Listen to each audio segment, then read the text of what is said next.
அண்மை செய்தியை பார்த்து வருகிறோம். ஜாஃபர் சாதிக் குடோனில் ரைடு என்று தகவல் வெளியாகியிருக்கிறது. சென்னை பெருங்குடியில் உள்ள ஜாஃபர் சாதிக்கின் குடோனில் என்சிபி அதிகாரிகள் ரைடு என்று தகவல் வெளியாகியிருக்கிறது. அது குறித்தான அண்மை செய்தியை பார்த்து வருகிறோம். சென்னை பெருங்குடியில் உள்ள ஜாஃபர் சாதிக்கின் குடோனில் என்சிபி அதிகாரிகள் ரைடு என்று தகவல் வெளியாகியிருக்கிறது. போதைப்பொருள் கடத்தல் மன்னன் ஜாஃபர் சாதிக்கின் குடோனில் என்சிபி அதிகாரிகள் சோதனையில் ஈடுபட்டு வருகின்றனர். இது குறித்த கூடுதல் விவரங்களோடு இணைகிறார் எமது செய்தியாளர் லதா. லதா, வணக்கம். விவரங்களை வழங்கலாம். வணக்கம்.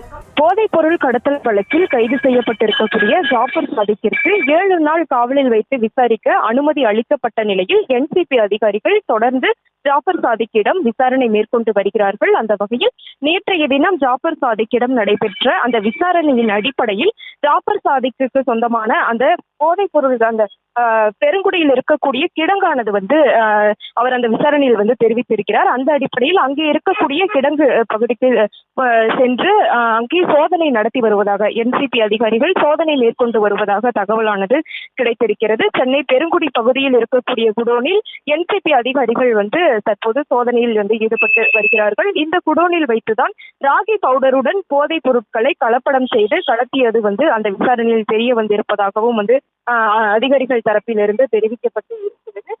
குறிப்பாக பார்த்தோம் என்றால் போதைப் பொருள், குறிப்பாக உணவு பொட்டலங்களில் வைத்து கலப்படம் செய்து போதைப் பொருட்கள் அந்த வேதிப்பொருட்களை வெளிநாட்டுக்கு கடத்தல் செய்த அந்த வழக்கில் ஜாஃபர் சாதிக் கைது செய்யப்பட்டிருந்தார். குறிப்பாக கடந்த 9ஆம் தேதி கைது செய்யப்பட்ட நிலையில் தொடர்ந்து டெல்லி நீதிமன்றத்தில் ஆஜர்படுத்தப்பட்டு ஜாஃபர் சாதிக்கிற்கு 7 நாள் காவலில் வைத்து விசாரிக்க என்சிபி அதிகாரிகளுக்கு அனுமதி அளிக்கப்பட்டு இருந்தது. அந்த வகையில் சென்னையில் வைத்து ரகசிய இடத்தில் வைக்கப்பட்டு தொடர்ந்து விசாரணை என்பது நடைபெற்று வரக்கூடிய ஒரு நிலையில் விசாரணையில் ஜாஃபர் சாதிக் தெரிவித்த அந்த தகவல்களின் அடிப்படையில் பெருங்குடிக்கு சென்றிருக்கக்கூடிய என்சிபி அதிகாரிகள் அந்த குடோனில் தொடர்ந்து சோதனை செய்து வருவதாக தெரிவிக்கிறது. குறிப்பாக பார்த்தோம் என்றால் போதைப் பொருள் கடத்தல் வழக்கில் கிட்டத்தட்ட கடந்த 3 வருடமாக 2000 கோடி மதிப்பிலான போதைப் பொருள் தயாரிப்பதற்கு தேவையான அந்த வேதிப்பொருள் கடத்தல் வழக்கில் பார்த்தோம் என்றால் 5 பேர் தற்போது வரை கைது செய்யப்பட்டிருக்கிறார்கள். அதன் முக்கிய மூளையாக செயல்பட்ட ஜாஃபர் சாதிக் கடந்த 9ஆம் தேதி